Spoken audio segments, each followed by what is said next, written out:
How to send snaps without media upload in Snapchat. The first thing you have to do is simply go ahead and head over to your Snapchat application. And once you are inside the app, you will find the chat icon at the bottom navigation bar. Just tap on it. Then the next step is to actually head over to the chat where you want to send your media as a snap.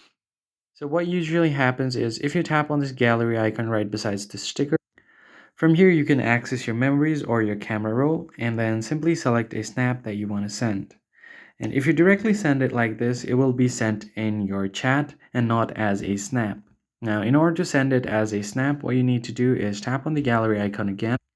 And then from here, let's say if I want to send this picture again, I'm just going to go ahead and tap on this. Now, what you're going to do next is tap on the pencil icon at the bottom left corner. What this does is it will allow you to send this picture as a snap. Now, you can also add stickers if you want. So let's just add a few stickers and then click on send.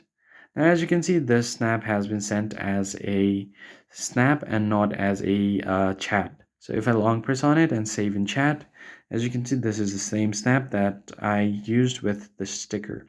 So let's just unsave it. And that's pretty much it. I hope this was helpful to you guys. I'll see you on the next one.